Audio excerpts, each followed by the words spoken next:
This is a stock market bloodbath. We were expecting a black swan, we got a game changer. The US stock market has now lost 27% of its value in just 2 weeks. Right after Trump announced a 30-day travel ban for European flights to the US, global stocks plunged into a bear market, oil crashed, airline stocks and treasury yields plunged, and US equity futures eventually tumbled limit down. Next is a bond market crash, then a currency market implosion. The Fed will soon double its repo operation and extend it indefinitely. Mass bailouts and government-backed loans are coming. It's about to get ugly. Bank runs, grocery runs, stock runs, and maybe even war. With the Saudis flooding the market with cheap oil, people starting to hibernate, major events getting cancelled, flights being cancelled, and the worldwide economic slowdown that has just begun. As people's activities slow, so does our economy. This is already starting to feel more like the end of the world than just some meltdown. This, as the number of cases here in the US continues to increase, now surpassing 1,000 with more than 30 deaths, and 18 states are declaring a state of emergency. Meantime, the president's national security advisor not mincing words today, blaming China of an outbreak cover-up. War could be next. All the money to the banks didn't do a thing for anyone off Wall Street. How about we level the playing field and calculate the total stimulus and give a check to the people who don't work for the investment and commercial entities given access to the repo, QE, and bailout funds, all Fed members. Include everyone who has had money in the market since 2008. America's economic future looks bleaker than ever. With a $23+ trillion national debt, an expanding epidemic, skyrocketing unfunded liabilities, the end of retirement, coming corporate bankruptcies, the myth of a strong stock market, the subprime auto loan bubble, the upcoming inflation, flooding the market with treasury bonds, the day of reckoning for the Federal Reserve, and the end of the second longest economic recovery in history. While President Donald Trump and elements of the mainstream media describe this as a strong economy and calling the pandemic fake news, these politicians are totally detached from the reality of the financial system. While the real world has stalled in relation to wage growth, and household debt is increasing rapidly, the political system is playing games, pretending to be naive. Or are they really that naive? And as for the oil war, it wouldn't surprise me if there was some sort of conflict erupts in the Middle East, or would that perhaps be too little, too late to save shale oil? Wall Street and the inbred investor class has made trillions of paper gains over the last decade, thanks to corrupt central banking and crony fraud. They take a hit, not even yet, retracing all those trillions they made. Yet they need bailing out again, at the taxpayer expense. Guess those brilliant captains of industry didn't put some of the gains aside for a rainy day, common lie told over and over to a population destroyed by wage suppression, and exponential rise in the cost of living. There are already talks about a liquidity crisis. A liquidity crisis refers to a credit freeze, a total lockup of the system. Transactions stop. No cash available from banks, ATMs, nothing. This happened in 2008 and will happen again. This is getting really interesting. It's like a movie, with no sign of a happy ending, history before our eyes. If this market continues to sell off tomorrow, we will again make history. This isn't going to be just a recession. This will be the greatest depression ever. Buckle up. Welcome back to the Atlantis Report. Please take some time to subscribe to my backup channels. I do upload videos there, too, on a daily basis. You'll find the links in the description box. Thank you. Stocks rebound off the low as the Fed announces massive quantitative easing. The Fed will pump $1.5 trillion into their newest QE. A well-oiled and devious Ponzi scheme of the first magnitude. At this point, they are doing everything to mock us. 1.5 trillion stock buys. Trump is spending more money this week than Obama did in 8 years. All to protect stocks while other assets crash. Corporate debt is the bubble, and coronavirus just burst it. The stock market is crashing because of excessive debt. The virus mania is just a convenient cover for the epic Ponzi fraud unfolding. Stock markets have been getting hammered, ostensibly because of the economic impacts of the coronavirus. Peter Schiff has been saying this isn't really about the virus. It was the pin that pricked the bubble. If it wasn't coronavirus, it would have been something else. Regardless, the Fed hit the panic button last week and slashed interest rates by 0.5%. Peter has described this as throwing gasoline on a fire. In other words, the central bank is exacerbating the problem. Peter isn't alone in thinking that the Fed is doing more harm than good. Mark Faber also warns that the coronavirus could create severe recession. In an article published on the Mises Wire, economist Daniel Lacalle said the Fed's panicked response is actually making the economy worse. The Federal Reserve's monumental mistake of cutting rates this past week can only be understood in the context of the rising God complex among central planners, an overwhelming combination of ignorance and arrogance. Less than a week ago, several members of the Federal Reserve Board reiterated, rightly so, that cutting rates would not have a significant impact in a supply shock like the current one. We must also remember that the Federal Reserve already cut rates in 2019 and inflated its balance sheet by 14% to almost all-time highs in recent months, completely reversing the virtually non-existent prior normalization. Only a few days after making calls for prudence, the Fed launched an unnecessary and panic-inducing emergency rate cut and caused the opposite effect of what they desired. Instead of calming markets, the Federal Reserve's 50 basis point cut sent a message of panic to market participants. Global money supply has soared to $81 trillion, an all-time high. In the middle of the epidemic, most leading economies have cut rates and implemented zero and negative real rates. In fact, major central banks were already injecting more than $150 billion a month (PBOC, ECB, Fed, etc.) into a doped economy long before the coronavirus was even in the news. A supply shock is not solved with demand-side policies. Governments and central banks will generate a deflationary crisis by adding fuel to bubbles and increasing overcapacity in an already bloated economy only to create an artificial boost to GDP. With $14 trillion in negative-yielding bonds and $81 trillion in global money supply, the combination of a panic-induced fall in asset prices and massively leveraged bets could generate a rapid financial shock.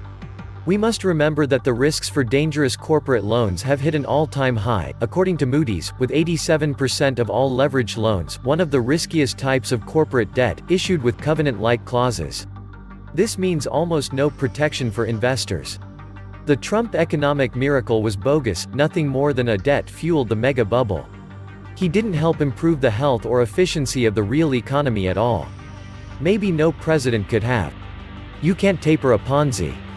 As long as there is fiat debt-based currency at the center of the economy, it will be nothing but bubbles. The Federal Reserve System is itself a bubble. The Fed will soon double its repo operation and extend it indefinitely. Mass bailouts and government-backed loans are coming. All a game. We the people lose. Everything is going to crash. Once the jobless domino falls, it's over. Banks will have to tighten their belts soon since they are losing all these dollars in investments. And if banks stop making loans, the money supply shrinks, and so does our economy. Bank loans stimulate our economy. Withholding loans will once again collapse it. Look at any chart of the world's big banks. This is the root of all our present and future woes. Swollen bank balance sheets. Fattened on everything they could dish up, home equity loans, reverse mortgages, cheap investment loans, forever driving up the property markets, the share markets, and the bond markets, creating ever more debt on a self-perpetuating and fattening asset bubble fever. Encouraged along by corrupt politicians. Rules issued by the bank's lobbyists set in place by our lawmakers, too complicated for a distracted population to ever understand. Just a cursory look at any of the share registries of these banks, and all our largest companies, and you will see the same major shareholders, HSBC, JP Morgan, etc. fronts for unseen entities, hidden from investigations by a mirage of blind trusts and addresses that fade into the nether. An occasional glimpse is seen now and then with leaks such as the Paradise Papers. But, as usual, nothing to see here. Move along.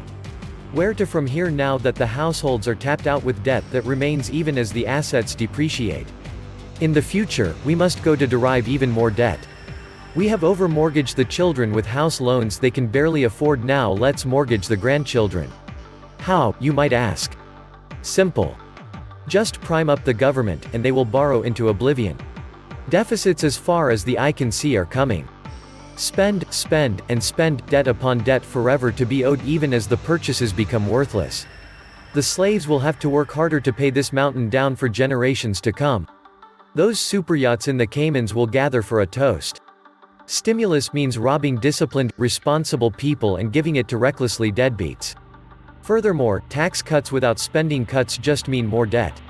Repo is the band-aid that will get ripped off when the collateral impairs to defaults everywhere you look.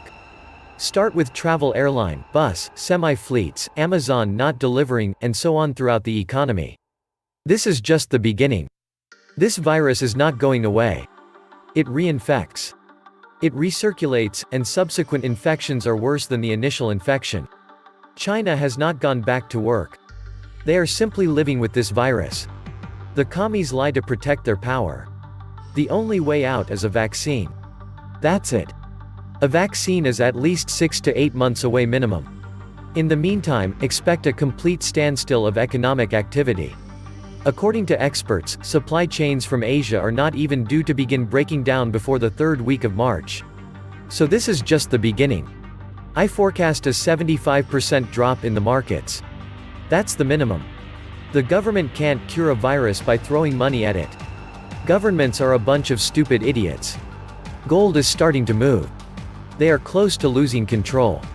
The good news is that the media and politicians are the high-risk groups. $16 billion notional gold sold through the paper markets this morning. This virus is just the excuse the Federal Reserve banks around the world needed to crash the markets. If people finally figure out paper gold is worthless and run on the real physical, you can bet gold will go through the roof and beyond. So far, it's all still weighed down with paper. Be patient and hang on. Gold is going to $5,000. Silver hasn't even moved yet. But I get the feeling it's coming sooner than later. This was the Atlantis Report.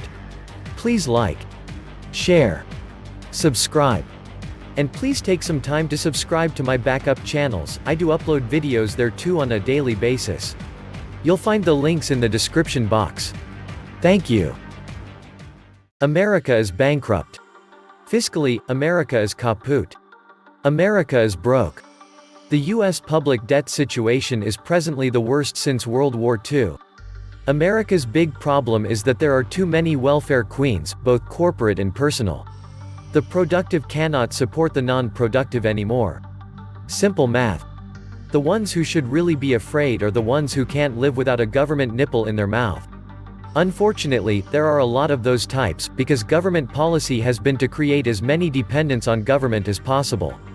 California's blackouts, where the stupid TV doesn't work, could actually become an epiphany for some people to find better things to do. 50 years of globalism created a couple of hundred billionaires and bankrupted everyone else. 1913, the year control of the economy was given to foreign banks. 1963, Kennedy hit, the year the middle class was assassinated. $40 trillion of pension funds invested by Wall Street in China alone. $21 trillion of debt run up.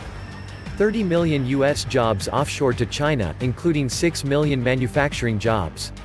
100 million immigrated into the U.S. in the past 50 years. 50 million illegals. 63% of all immigrants now on welfare, and the rate increases every year. 2 million green cards and H-1B visas per year to drive wages down. $40 trillion paid in welfare reparations with zero effect. America is broke, China is worse, the EU is toast, and Russia, even if not in as much debt, is not far behind. If we catch a cold, the world gets pneumonia. Know that much. The debt storm approaches, slowly, then all at once devour everyone. No one shall escape. America is the Titanic and it is sinking in an ocean of debt. Welcome to the Atlantis Report. Here are some figures about the insane level of debt and taxes in America. Total mortgage debt rose to $9.4 trillion, $1.48 in student loans, $2.5 trillion in other consumers' credit-related debt. Total auto debt in Q2 of 2019 is $1.3 trillion. Credit card loans crossed the $1 trillion marks. Corporate debt is at record highs, standing at $10 trillion. And they continue to increase. The U.S. is running up its debt over $1 trillion a year, with $21 trillion already on the books and promises to its retirees and Social Security recipients of another $200 trillion. We passed the signpost some years ago, and into the twilight zone is where we are headed. Wall Street has reported record profits this year. Average bonuses for bankers have risen by as high as 40% from last year. And that's hard to hear for everyone on Main Street suffering the effects of the global crisis. The banks want us to pay their bad debts. They are not too big to fail, they are a bunch of money junkies that want every penny we worked for. And here is more sickening food for thought. Americans owe over $11 trillion in home mortgage debt, and that's just for 1 to 4 family. It does not include multi-family and commercial mortgage debt. That number was only $2.6 trillion in 1990, now less than 20 years later it is over $11 trillion. And we owe over $2.5 trillion in another consumer credit-related debt: cars, boats, RVs, credit cards. Credit cards make up a little less than $1 trillion of that $2.5 trillion total. That number was up from $800 billion in 1990. So, just in home mortgage and consumer-related debt, we owe almost $14 trillion on assets that are very likely worth less than we paid for them. What's worse, we do not pay the low interest rates on our debt that the government spends on its debt. Total mortgage debt rose to $9.4 trillion, an increase of $407 billion from the same juncture in 2017. Household debt has been growing for 5 years, but mortgage balance growth has been on a slower incline since it stopped declining in 2013. Total auto debt in Q2 of 2019 is $1.3 trillion, a jump of $59 billion from the same time in 2018. When the Federal Reserve lowered interest rates in 2008 to fight the recession, giving consumers more incentive to pursue the typical 3 to 5 year loan for autos, it kick-started a trend that has held true today. Auto loans continue to increase because of low interest rates. Student loans, they continue to escalate, growing to a record $1.48 trillion in Q2 of 2019, up to $73 billion from the same juncture in 2018. When the federal government assumed control of the student loan program, replacing the previous administrator, costs were cut, and the availability of education assistance was increased. The loans are guaranteed, and it's seemingly a win-win: lower interest rates to encourage higher education, although the rise of student loan debt has been staggering. Credit card loans crossed the $1 trillion mark, reaching $1.08 trillion in Q3 of 2019.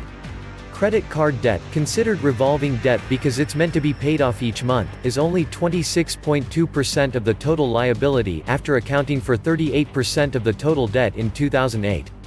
When the Bankruptcy Protection Act of 2005 was passed, making it more difficult for people to file for bankruptcy, there was a turn toward credit cards in a desperate attempt to pay bills. So credit card debt soared, reaching its all-time peak of $1.028 trillion in July 2008, an average of $8,640 per household. Most of that debt was due to unexpected medical bills. Credit card use took a hit during the recession, falling more than 10% in each of the first 3 months of 2009.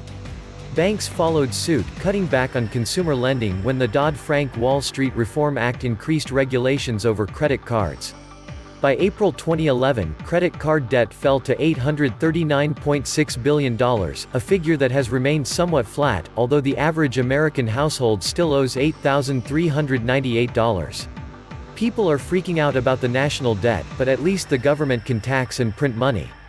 And how about state debt? While Americans as a whole carry significant amounts of debt, each state has its own unique problems. The makeup of state-specific debt reflects not just the national economy but also factors like unemployment rates, the worth of homes, and the cost of college. Here's a quick look at some of the states whose residents have the highest debt levels in the country. Credit policies long pursued by central bankers based on the Keynesian model of rising inflation have brought the United States to the brink of economic collapse. In the final analysis, even wealthy nations cannot afford to live beyond their means to support progressives, social justice, welfare programs. Nearly all the developed world is at the Keynesian endgame and the end of the dollar unless we find a wholly new source of national wealth. Globalization and free trade agreements have led to the outsourcing of well-paying jobs from the advanced nations and a boost to the growth of developing countries. Unless reversed, this trend will continue to the detriment and ultimate collapse of Western economies. We must become net exporters and keep balanced budgets. Due to the current misguided policies, unemployment is going to climb and will probably stay high for years to come. We need job-friendly, business-friendly, profit-friendly policies that lure jobs back to the US and keep people from going out of business and encourage people to start businesses. What they are proposing is just the opposite. Scary, scary stuff indeed. The power of finance was the power of debt. Bank credit takes future prosperity and moves it into today. This can be useful to allow business and industry to expand now, rather than later. To allow you to buy a house early in life, and make use of it, rather than later, when you don't have long to go. Unfortunately, it has been used the wrong way during globalization. Using future prosperity to inflate asset prices today. Real estate does make the economy boom, but there is no actual wealth creation in inflating asset prices. This is what is really happening. When you use bank credit to inflate asset prices, the debt rises much faster than GDP. The bank credit of mortgages is bringing future spending power today. Bank loans create money, and the repayment of debt to banks destroys wealth. In the real estate boom, new money pours into the economy from mortgage lending, fueling a boom in the real economy, which feeds back into the real estate boom. The Japanese real estate boom of the 1980s was so excessive the people even commented on the excess money, and everyone enjoyed spending that excess money in the economy. In the real estate bust, debt repayments to banks destroy money and push the economy towards debt deflation, a shrinking money supply. Japan has been like this for 30 years as they pay back the debts from their 1980s excesses. It's called a balance sheet recession. Using future spending power to inflate asset prices today is a mistake that comes from thinking inflating asset prices creates real wealth. GDP measures real wealth creation. Policymakers didn't realize bank credit impoverished the future as they thought banks were financial intermediaries, but this is not true. The central banks started revealing the truth in 2014, about 35 years too late. Before 2008, the bankers brought future prosperity today, and everything boomed. The claims on future prosperity built up, out of sight and out of mind. Once it became apparent, these claims on future prosperity could never be met. A financial black hole opened up that was ready to swallow the Western financial system whole. Banking should be so easy. Bankers get to create money out of nothing, through bank loans, and get to charge interest on it. What could possibly go wrong? Bankers do need to ensure the vast majority of that money gets paid back, and this is where they keep falling flat on their faces. Banking requires prudent lending. If someone can't repay a loan, they need to repossess that asset and sell it to recoup that money. If they use bank loans to inflate asset prices, they get into a world of trouble when those asset prices collapse. Its nearly $14 trillion pyramids of super-leveraged toxic assets was built on the back of $1.4 trillion of U.S. subprime loans, and dispersed throughout the world, all the president's bankers. When this little lot lost almost all its value overnight, the Western banking system became insolvent. Wall Street can turn a typical asset price bubble into something that will take out the global economy using leverage. I cannot stress the importance of knowledge, it outweighs temporary preps every time. It could be civil unrest, economic collapse, or world war, or all three at once. Think critically, my friends, time is short. And since banks give me zero interest for my savings, I have zero interest in banks, and I keep all my cash away from any financial institution. I know by doing this, I'm halfway there in being prepared. This was the Atlantis Report. Please like, share, and subscribe. Thank you.